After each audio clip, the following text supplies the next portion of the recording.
नमस्कार दोस्तों, आज मौजूद हम अपने क्लासरूम में और कुछ स्टूडेंट की क्वेरी थी पीसीबी पे। जो विंडो एसी की पीसीबी होती है उसकी वायरिंग डायग्राम मैंने इस बोर्ड पे बना दिया, एक बार दिखा देंगे उस तरफ। तो उसके बाद मैं आज इनको इसी चीज़ के बारे में यहाँ बताने जा रहा हूँ कि कैसे इसकी वायरिंग कैसे कैसे इस पर पूरी करी जाती है। तो मेरे पास एक छोटा सा बल्ब है जो मैंने हेल्प के लिए रखा है, सप्लाई कैसे दिखाएँ, और फिर हमारे पास क्लैम्प मीटर भी है। तो मैं इनको पहले स्टार्टिंग से बताता हूँ। ये हमारी मेन सप्लाई है, लाइन न्यूट्रल। मैं पहले बल्ब के सहारे से बताता हूँ, फिर आपको मल्टीमीटर से भी चेक कर लेना। ये हमारी मेन लाइन है, लाइन न्यूट्रल, बल्ब जल रहा है। और ये हमारी न्यूट्रल की जैक है पूरे। न्यूट्रल कंप्रेशर का न्यूट्रल है, फ़ैन का न्यूट्रल है, स्विंग का न्यूट्रल है।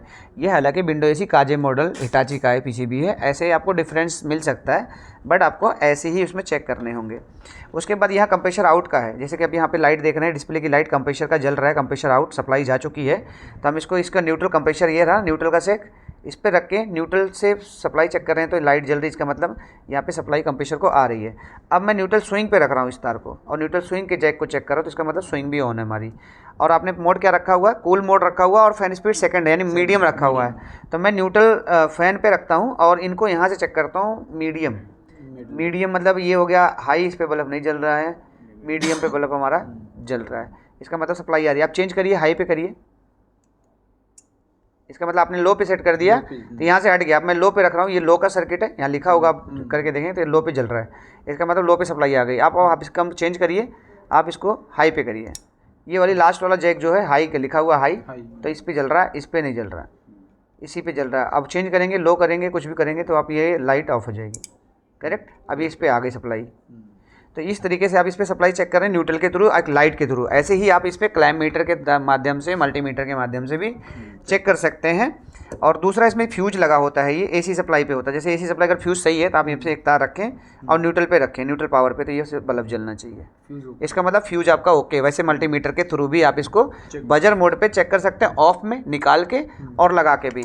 फ्यूज जो होता है हमारा 3.15 एम्पियर का रेटेड होता है, क्योंकि ये जो पीसीबी है उसी से सेव करने के लिए 3.15 का लगा होता है, कंप्रेसर से रिलेटेड नहीं है ये फ्यूज। अगर इससे ज़्यादा एम्पियर पीसीबी में कोई सर्किट होती है, शॉर्ट सर्किट होता है, कुछ भी होता है, ये फ्यूज पे जैसे एम्पियर बढ़ता है ये फ्यूज क्रैक हो जाता है, आगे की सप्लाई रुक जाती है। तो बाकी के कंपोनेंट लगे हुए वो हैं जो सेफ हो जाते हैं। पहले बात हो गया। अब हम बात करते हैं इसमें लगे क्या क्या होते हैं। ये हमारा डिस्प्ले पॉइंट है जो 5 वोल्ट से ऑपरेट होता है। 5 वोल्ट के लिए आपको ये डीसी के बल्ब, ये एसी के बल्ब से तो नहीं चेक होगा, लेकिन उसके लिए आपको डीसी मल्टीमीटर का इस्तेमाल करना पड़ेगा। तो डीसी मल्टीमीटर का इस्तेमाल करने के लिए आपको यहाँ डीसी रखना है, और डीसी रखने के बाद आपको इन 2 पिनों पे, लास्ट के 2 पिनों पे चेक करना है। यहाँ से 5 से 7 वोल्टेज मिल सकती है, क्योंकि वोल्टेज अगर बढ़ा हुआ मिलेगा तो यहाँ पे 5 वोल्ट मिल रहा है मुझे, 5 वोल्ट डीसी, ठीक है। तो इसका मतलब यहाँ पे सप्लाई 5 वोल्ट आ रही है। ऐसे ही ये ओके हो गई। अगर आपको चेक करना है इसमें IR सेंसर, जो रिमोट का सेंसर सेंस करता है, उसको अगर चेक करना तो भी आपको 5 वोल्ट से ही चेक करना पड़ेगा, और ये डिस्प्ले चेक हो जाएगी ऐसे में। अब बात करते हैं इस पीसीबी पे। इस पीसीबी में हमारे पास लगा होता है एक सेंसर पे भी 5 वोल्ट आती है। अगर आपको डीसी में चेक करना है तो इन दोनों पिनों पे रख के आप यहाँ से चेक कर लेंगे। तो यहाँ पे अभी लगा हुआ है, इसलिए मुझे यहाँ पे 2.5 वोल्ट मिल रहे हैं। अगर यही सेंसर निकला होता तो मुझे पूरे 5 वोल्ट मिलते, क्योंकि रनिंग में इसके साथ ये रेजिस्टेंस है, और रेजिस्टेंस की वजह से ये ब्रेक यानी वोल्टेज जो ड्रॉप हो रही है। अगर आपको चेक करना है तो एक बार कोई ये हाथ में लेके रब करना, मैं वोल्टेज दोबारा लगा के दिखाता हूँ। तो मैं दोबारा लगा रहा हूँ इस पर, और चलो मैंने प्रोग उल्टा लगा दिया इसलिए माइनस में दिख रहा है।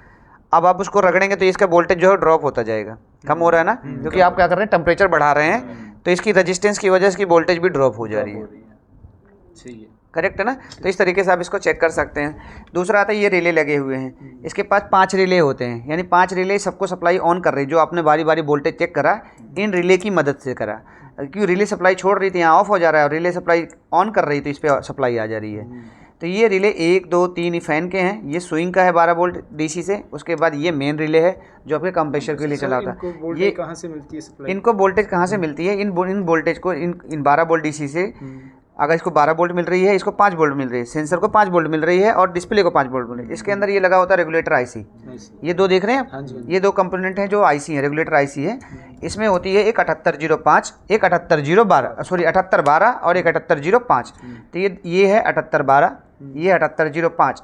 तो जो 5 वोल्ट मिल रही है इसके थ्रू मिल रही है, और जो 12 वोल्ट इन रिले को मिल रही है इस रेगुलेटर आईसी की मदद से मिल रही है। तो ये यहाँ पे आता है। और किसी को कोई क्वेरी इसमें? ये क्या है सर? ये है पोलराइज कैपेसिटर। ये होते हैं डीसी वोल्टेज से, ये डीसी वोल्टेज से ऑपरेट है। तो जो डीसी वोल्ट एसी से डीसी बनती है, मैं आपको इसको थोड़ा सा पीछे करके दिखाता हूँ। यहाँ लगा होगा ब्रिज रेक्टिफायर। ये जो ब्लैक कलर का स्लिप देख रहे हैं ना, ये है ब्रिज रेक्टिफायर। तो मैं इसके पीछे का डायग्राम आपको दिखाता हूँ। अब पीछे पलट दिया मैंने, ये आप देख रहे हैं BR लिखा हुआ है, ये ब्रिज रेक्टिफायर है। ब्रिज रेक्टिफायर का मतलब इसमें AC सप्लाई इन होती है इन 2 पिनों पे। मैं आपको दिखाता हूँ, इन 2 पिनों पे आपको मिलेगा AC वोल्टेज। तो सही से लगाएंगे तो इस पर AC वोल्टेज आएगा। इस पर 5 वोल्ट आपको AC वोल्टेज मिल रहा है, और इसको मैं आउट करूँगा DC से, तो DC पे आपको मिलेगा 14 वोल्ट। 14 वोल्ट DC मिल रहा है, क्योंकि इसके पहले लगा हुआ है ये ट्रांसफार्मर, स्टेप डाउन ट्रांसफार्मर। अब जो 5 वोल्ट मिल रही है, इसको आप अगर मल्टीप्लाई करोगे 1.414 गुना करोगे तो आपको DC वोल्टेज बाहर निकल के आती है रिले से। तो यहाँ जो AC सप्लाई आएगी अंदर AC और निकलेगी बाहर DC। तो बाकी का कमाल ये कैपेसिटर कर रहे हैं इसको फिल्टर करने का, क्योंकि पूरा जब AC से DC बनता है तो पूरी तरीके से स्पाइक्स नहीं हटते, थोड़ी बहुत रिपल्स उसकी स्पाइक्स रह जाते हैं, उसको ये फिल्टर करने का कैपेसिटर काम करता है। तो इस हिस्से में जो इधर देख रहे हैं ये माइनस का है, ये प्लस का है।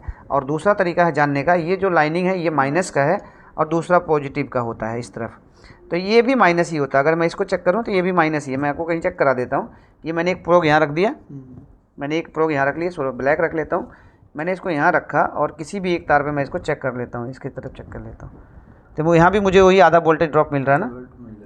तो क्योंकि ये 5 वोल्ट जो माइनस 2 वोल्ट मिल रहा है, तो ये माइनस है, और वो आप वहाँ चेक कर रहे हो तो ये माइनस का हिस्सा ये ऊपर वाला। एक ये जो लगा हुआ है MOB बोलते हैं इसको, मेटल ऑक्साइड वरिस्टर, ये ब्लैक कलर का, ये देख रहे हैं स्लिप चढ़ी हुई है, 2 लगे होंगे, एक यहाँ लगा है एक यहाँ लगा। तो ये होता है मेटल ऑक्साइड वरिस्टर, जो भी ये भी AC सप्लाई पे ही काम करता है। ये देखो ये इसके बने हुए हैं। जस्ट इसके बगल में जो लगा हुआ है ये आप देख रहे हैं, ये कैपेसिटर। ये हाई वोल्टेज अगर किसी वजह से आपके इस पे आ जाती है तो हाई वोल्टेज से प्रोटेक्ट करने का काम करता है MOB। ये डिस्क टाइप का होता है और इसके ऊपर स्लिप चढ़ी होती है, ये ब्रेक ना हो इसकी वजह से डिस्क चिपकाई जाती है। ऐसे ही ये ग्लास आप देख रहे हैं, इसमें ग्लास टाइप का फ्यूज है।